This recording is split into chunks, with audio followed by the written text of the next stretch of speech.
Welcome to another deep dive. Today, we're going to be talking about a case that has haunted Cleveland for almost a century. The Cleveland torso murderer. Wow. Our main source for this deep dive is going to be a Wikipedia article. And what's kind of interesting about it is that it's in Spanish. Okay. Now, you might be thinking, why a Spanish article for an American case? Yeah. Well, I think that's part of what makes it so interesting. We're going to be looking at it from, a different perspective, and we will be unpacking all the details for you. Yeah, and I think one of the most fascinating things about this case, even after all this time, is that it's still unsolved. Right. We're talking about a serial killer who terrorized Cleveland in the 1930s, leaving behind a trail of just absolutely dismembered bodies and so many unanswered questions. Right. It's like stepping back in time, like you're saying, to a different era, to a city grappling with the Great Depression, and to a place called Kingsbury Run. Yes. Could you paint a picture of what Kingsbury Run was like back then? Well, I mean, you have to imagine a very desolate stretch of land along the Cuyahoga River, scarred by just the economic hardship of the time. Okay. Kingsbury Run became a refuge for, the homeless, the unemployed, the forgotten souls who had nowhere else to go. Yeah. It was a place where people lived in makeshift shacks, struggling to survive day by day. It's hard to even imagine just the desperation that people must have felt during those times. Oh, absolutely. And it's heartbreaking to think that this vulnerable population became the target of, such a ruthless killer. Oh, yes. What made this killer's crimes so particularly horrifying? I think that the level of brutality was just absolutely shocking. Right. The killer didn't just murder his victims. Yeah. He dismembered them, often decapitating them. Oh, wow. This wasn't just about taking a life. It was about dehumanizing these victims, erasing their identities. Yeah. And the precision of the dismemberment suggests a disturbing level of familiarity with human anatomy. That is one of the details that really sticks with me. Oh, for sure. It makes you wonder, who could be capable of such calculated cruelty? Yeah. And how did the social context of the Great Depression play into this? Well, the transient nature of the population in Kingsbury Run made it incredibly difficult to track the victims. Okay. Or establish clear timelines for their disappearances. Right. Many of them were drifters, Yeah. passing through without leaving much of a trace. Right. This anonymity, coupled with the limitations of forensic science in the 1930s, created the perfect storm for a killer to operate undetected. So the killer was, taking advantage of a system that was already failing these people. In a way, yes. Yeah. The Great Depression created an environment where certain lives were deemed less valuable, Right. less worthy of attention. Yeah. And that made it easier for the killer to prey on those who were already marginalized and forgotten. It's a chilling reminder that societal inequalities can have, such devastating consequences. For sure. And speaking of chilling, the official timeline for these murders is between 1935 and 1938. But some researchers believe this might just be the tip of the iceberg. Exactly. There are theories that this killer might have been active much longer, possibly even starting in the 1920s and continuing into the 1950s. Wow. This expansion of the timeline just dramatically changes the scope of the investigation. Right. We're no longer looking at a 3-year reign of terror, but potentially decades of unsolved murders. That's incredible. It is. So what prompted researchers to consider this expanded timeline? Well, there are two potential bookend cases that have fueled a lot of speculation. Okay. In 1934, a woman's torso was found washed ashore near Lake Erie, earning her the nickname the Lady of the Lake. Okay. And then in 1950, a man named Robert Robertson was found murdered and dismembered in a manner eerily similar to the torso murderer's victims. So that's a huge gap spanning almost 20 years. Yes. What are the chances that these cases are actually connected? It's impossible to say for sure without concrete evidence. Right. But the similarities in the modus operandi are striking enough to warrant further investigation. The possibility that these cases are linked raises a whole host of questions about the killer's motives, his evolution over time, and his potential geographic reach. Yeah, it's a truly unsettling thought. It is. And if these bookend cases are indeed connected, it suggests that the Cleveland torso murderer was not only brutal but also incredibly elusive. Exactly. He managed to evade capture for years, perhaps even decades. That's right. And that brings us to another layer of this complex case, the victims. Yes. Tragically, most of them were never identified. Right. They were lost to history, forgotten souls whose stories were tragically cut short. That's right. It's heartbreaking to think that they were denied even the basic dignity of having their names known, Absolutely. their lives acknowledged. Yeah. But we do know the names of a few victims. Yes, we know the identities of 3 victims: Edward Andrassy, Florence Palillo, and Rose Wallace. Okay. They deserve to be remembered not just as entries in a case file, but as individuals whose lives were tragically cut short. Absolutely. And then there's one victim who stands out, the tattooed man. Right. His distinctive tattoos hint at a life beyond being a victim, a story that we'll likely never know. Officially known as John Doe II, the Tattooed Man is a reminder that each of these victims had a life, a history, people who cared about them. Yeah. Their stories deserve to be told even if we can only piece together fragments. And these fragmented stories lead us to the investigation itself. Yes. No discussion of the Cleveland torso murderer would be complete without mentioning the legendary Elliot Ness. Of course. He was the director of public safety in Cleveland at the time, famous for his takedown of Al Capone. Right. Did his involvement in the case bring them any closer to finding the killer? Well, it's important to clarify that despite his name being linked to this case, Ness's actual involvement in the investigation was limited.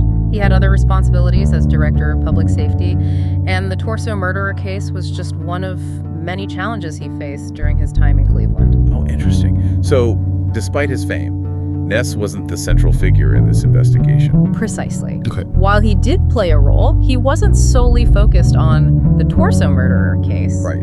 However, his presence adds another layer of intrigue to the story. Yeah. He was known for his tough stance on crime and his controversial tactics, like burning down the shanty towns in Kingsbury Run in an attempt to drive out criminal elements, made headlines. Wow, burning down shanty towns, that's a pretty extreme measure. Oh, absolutely. What was the public's reaction to that? It was highly controversial, and understandably so. Yeah. Many criticized Ness for displacing vulnerable people and destroying their meager belongings without actually solving the underlying issues of poverty and crime that plagued Kingsbury Run. It seems like Ness's involvement in the case, while significant, didn't ultimately lead to the capture of the killer. That's right.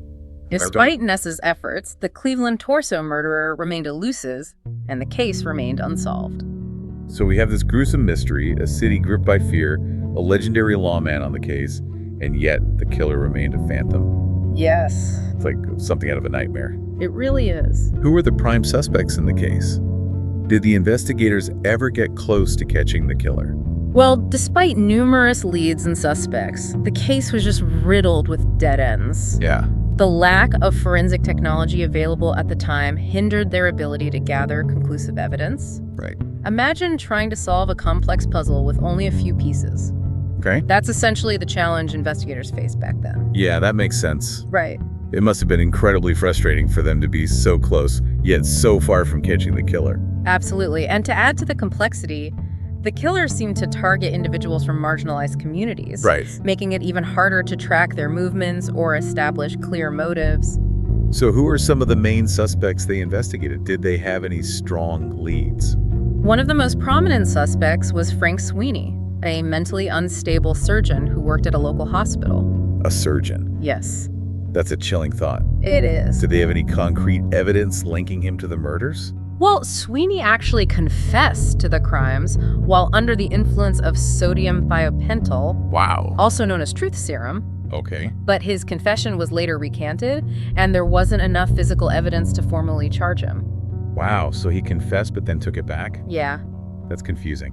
it is. What happened next? Sweeney was eventually committed to a mental institution where he remained until his death in 1964. Okay.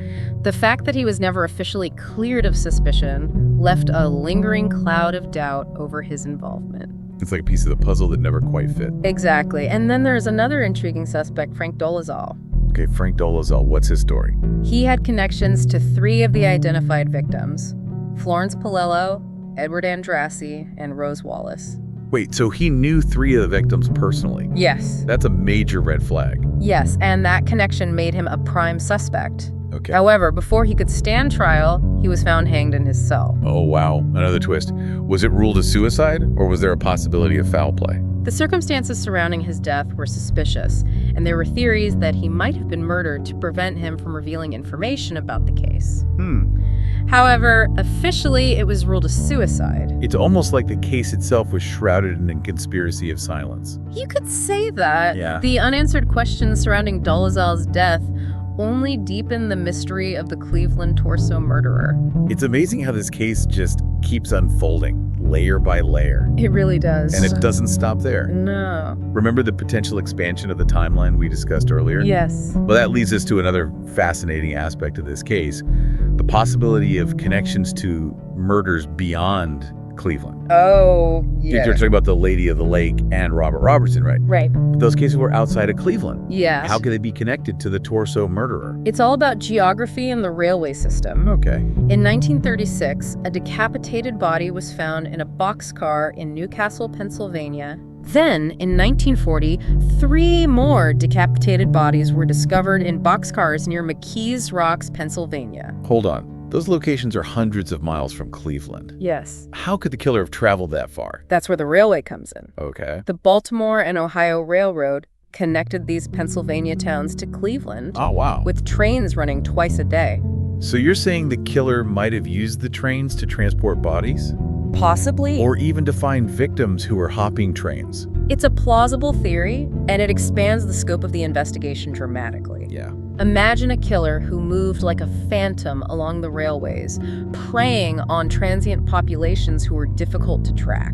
That's a terrifying thought. It is. And it adds another layer of complexity to an already intricate puzzle. Right. The Cleveland torso murderer might not have been confined to a single city. Right. He might have operated across state lines, leaving a trail of victims in his wake. Exactly. This is incredible. It completely changes our understanding of the case. It does. And it begs the question. If these Pennsylvania cases are indeed linked, how many other victims might be out there, still unidentified? Their stories lost to time. It's a chilling reminder that some mysteries may never be fully solved. It is. And it highlights the challenges faced by investigators in an era before DNA analysis and modern forensic techniques. So, with all these dead ends, unanswered questions, and potential connections to other murders, where does that leave us? Did the investigators ever come close to identifying the killer, or is this case destined to remain a mystery forever? Well, despite their best efforts, no one was ever convicted for the Cleveland torso murders. The case went cold, leaving behind a legacy of fear and unanswered questions. It's fascinating how a case from almost a century ago can still capture our imaginations and spark so much debate. It's a testament to the enduring power of mystery and the human desire to seek answers, even in the face of seemingly insurmountable odds. And I think it also speaks to our fascination with the dark side of human nature. Absolutely. We're drawn to stories like this because they force us to confront the uncomfortable reality that evil exists in the world. And sometimes it goes unpunished.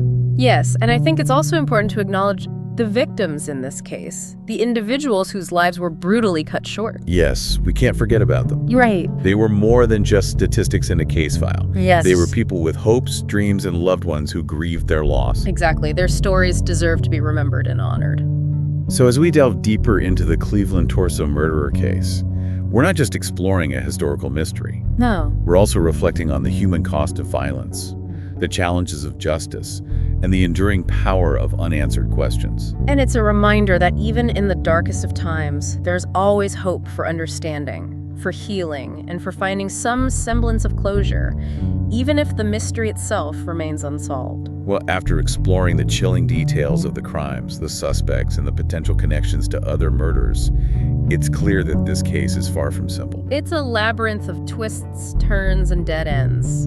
And while we may never know for sure who the Cleveland torso murderer was, the investigation itself reveals a lot about the era, the limitations of law enforcement at the time, and the challenges of seeking justice for marginalized communities. It's a sobering reminder that even in a city like Cleveland, in the midst of the Great Depression, there were shadows lurking, secrets hidden, and lives lost that would forever remain shrouded in mystery. It's a reminder that the past is never truly gone. It continues to echo through time, shaping our present and influencing our future. Absolutely. And as we continue to grapple with the complexities of this case, we're also forced to confront our own fears, our own vulnerabilities, and our own search for meaning. in a world where some questions may never be fully answered. That's right. Yeah, it's like almost like the killer wanted to like just erase these people completely. Not just end their lives, but like wipe out any trace of their existence. Yes, and that speaks to a level of depravity that goes, beyond simple murder. It's a deliberate attempt to dehumanize the victims, to make them less than human in the eyes of the world. And given the time period, the Great Depression, it makes you wonder if the killer like saw these victims as disposable, as, somehow less worthy of life because of their circumstances. It's a disturbing thought, Yeah. but it's certainly possible. The Great Depression created an atmosphere of desperation and despair. Right. And it's not hard to imagine how someone with a, twisted mind could exploit that vulnerability. Yeah.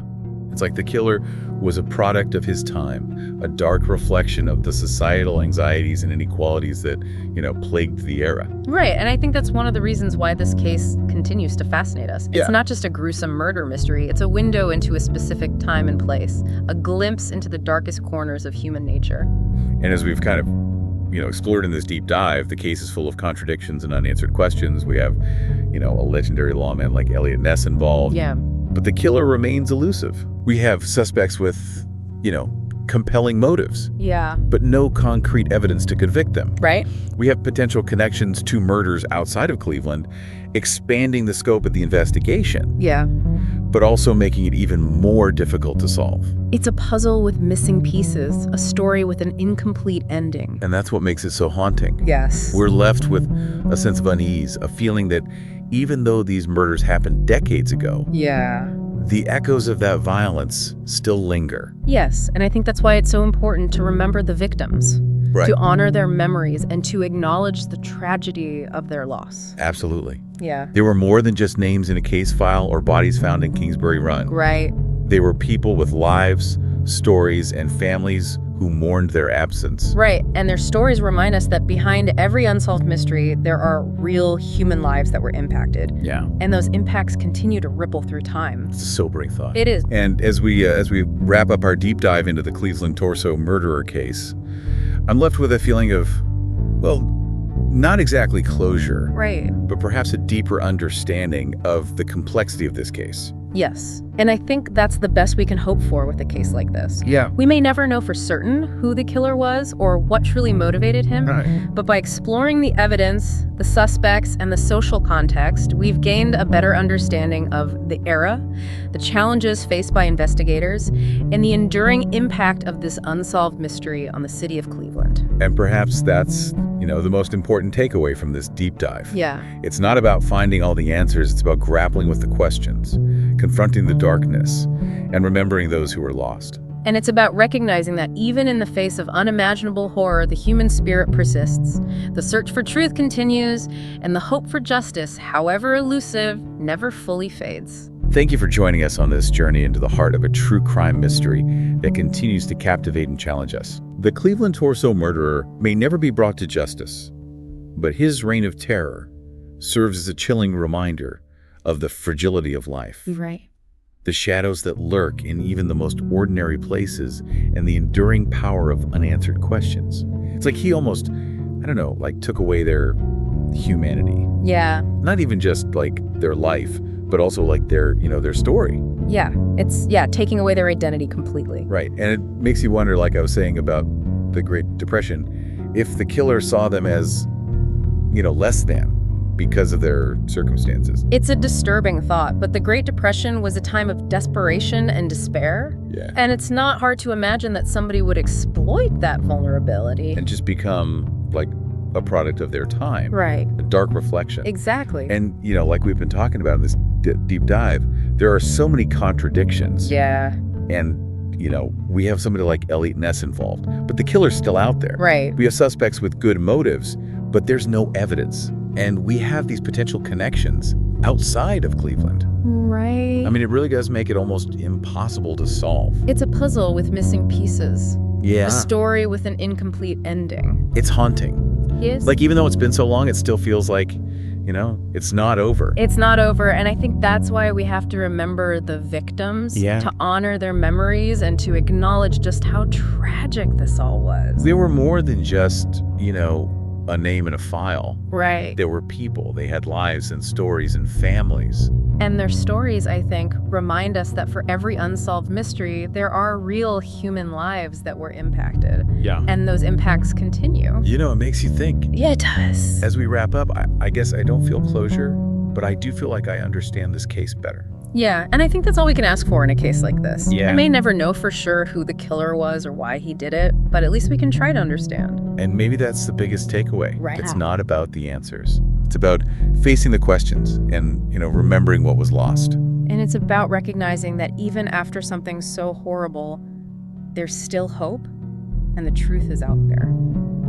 Thank you for joining us on this journey. Yes, thank you. This mystery is unsolved, but it really reminds us how fragile life is, It does. and that there are still dark things out there, and some questions may never be answered.